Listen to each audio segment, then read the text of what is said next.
요즘 통장에 입금된 이 돈 때문에 전국이 떠들썩합니다. 통장에 돈이 들어오면 좋은 줄만 알았는데 이 돈 때문에 피해를 입고 있다니 이게 어떻게 된 일일까요? 얼마 전 실제로 일어난 사건을 통해 알려드리도록 하겠습니다. 지난 10월 3일 A씨는 은행에서 문자 한 통을 받게 되는데요. 그건 바로 계좌 지급정지 통보였습니다. 이게 무슨 일인가 싶어 은행 앱에 들어가 보니 15만 원이 입금되어 있었는데요. 도대체 누가 보낸 돈이야? 하고 확인해보니 입금자명에 HE942라는 이름이 적혀 있었습니다. 이거 뭔가 수상하다.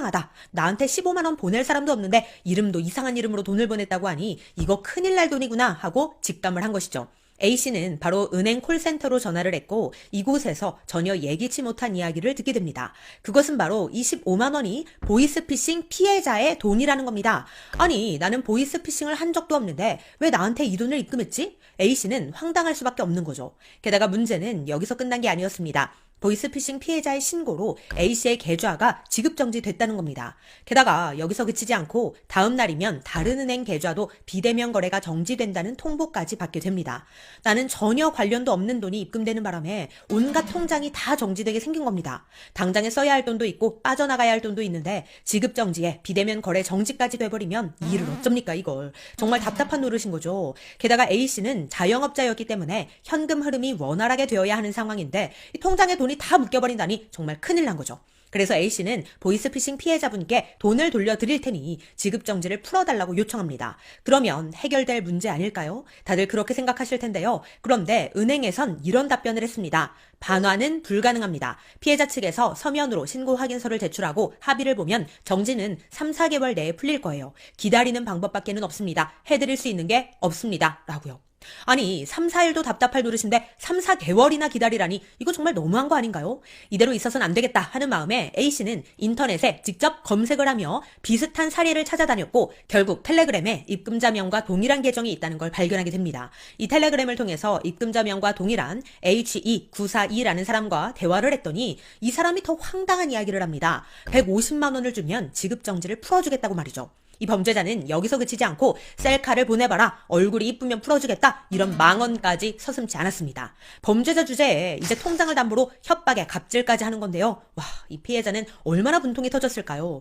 그래도 다행인 건 사건이 일어나고 3일 뒤인 10월 6일에 은행 금융사기팀 관계자가 A씨에게 직접 전화를 해서 사과를 하고 다시 안내를 했다고 합니다.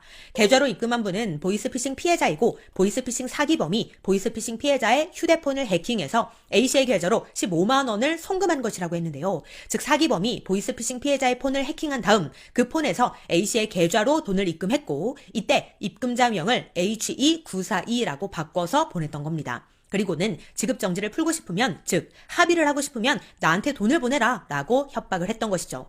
어쨌든 은행에서는 자금 반환 동의서를 작성하면 HE942가 아닌 실제 보이스피싱 피해자분과 중개 역할을 해주겠다고 하며 처음에 제대로 안내드리지 못한 것에 대해 거듭 사과를 했다고 하네요. 즉 은행 측에서도 3, 4개월 기다려야 한다는 처음 안내가 잘못됐었다는 것을 인정하고 사과를 한 것이죠. 맞습니다. 그건 말도 안 되는 거죠. 왜 피해자가 속수무책으로 당하고 기다리고만 있어야 합니까? 그건 정말 말도 안 됩니다. 요즘 이런 유형의 사기가 비일비재하게 일어나고 있는데요. 이게 바로 통장 협박이라는 신종 사기 수법입니다. 말 그대로 통장을 볼모로 잡아서 지급정지를 풀려면 돈을 내놓으라고 협박하는 건데요. 네 통장에 있는 돈 쓰고 싶으면 나한테 돈부터 보내라 라고 협박을 하는 겁니다. 이 범죄자들이 이제는 잔머리를 쓰다 통신사기 피해 환급법을 악용한 사기 수법까지 만들어낸 건데요. 즉 보이스피싱 피해자가 경찰에 신고하면 추가 피해를 막기 위해 금융기관이 일단 범죄 수익금으로 추정되는 돈이 흘러간 계좌를 모두 거래 정지시키는 점을 악용한 신종 범죄 수법입니다. 사기범들은 이러한 방법으로 피해자의 계좌를 정지시켜놓고 텔레그램 등으로 접근해서 돈을 주면 정지된 계좌를 풀어주겠다고 협박해서 거액의 돈을 뜯어내는 거죠. 이러다 보니 지금 온라인에서는 통장 협박 사기에 당하면 방법이 없다, 꼼짝없이 당하는 수밖에는 없다, 개인이 할 수 있는 방법이 없다, 뭐 이런 댓글들이 넘쳐납니다. 정말 방법이 없는 걸까요? 그렇지는 않습니다. 다행히 지급 정지된 계좌를 바로 풀 수 있는 방법이 있는데요. 이 방법 잘 보시고 절대 사기범의 협박에 당하지 마시고 사기꾼한테 돈도 보내지 마시고 이렇게 대처하시기 바랍니다. 제일 빠른 방법은 은행의 중재하에 송금인과 수령인이 합의를 하는 건데요. 일단 출처를 알 수 없는 수상한 돈이 입금이 되면 해당 은행으로 전화를 걸어서 문의하셔야 합니다. 모르는 사람 돈이 입금됐다, 보이스피싱 수익금인지 몰라서 전화했다, 이렇게 전화를 하면 은행에서 해당 담당자를 연결해 줍니다. 그러면 담당자가 송금자에게 연락을 해서 입금 경위를 조사하게 되는데요. 만약 이게 진짜 통장 협박 사기라면 이 돈을 보낸 사람은 99% 보이스피싱 피해자라고 합니다. 그리고 확인 결과 보이스피싱으로 인한 송금이 맞으면 은행이 양측 간 합의를 권유하고 최종 합의와 간단한 서류 작성을 통해 지급 정지가 해제됩니다. 그러니까 수상한 돈이 입금되고 사기범에게 통장을 볼모로 협박을 받는다면 당황하지 마시고 은행에 바로 전화하셔서 빠르게 해결하시기 바랍니다. 그래도 한 가지 안타까운 사실은 이런 피해가 발생하면 어쨌든 이 피해자가 직접 나서서 해결을 해야 한다는 건데요. 직접 전화를 걸든 은행을 찾아가든 해서 합의를 하고 서류를 작성하고 이런 문제들을 직접 해결해야 하기 때문에 번거롭고 힘든 것도 사실입니다. 하루빨리 관련 제도가 개선되어서 피해자가 이렇게 직접 고생하며 해결하지 않고도 바로바로 해결될 수 있기를 바랍니다. 또한 예방을 위해서는 무엇보다도 온라인상에 내 계좌번호와 전화번호를 함께 노출시키지 않는 게 중요하다고 합니다.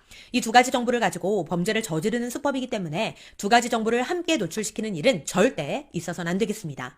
네, 오늘은 통장에 입금된 수상한 돈의 실체에 대해 알려드렸는데요. 혹시 나도 모르는 돈이 입금되었다면 그 돈으로 협박을 받고 있다면 절대 당황하지 마시고 해당 은행에 바로 전화하시기 바랍니다. 그럼 오늘도 편안한 하루 보내세요.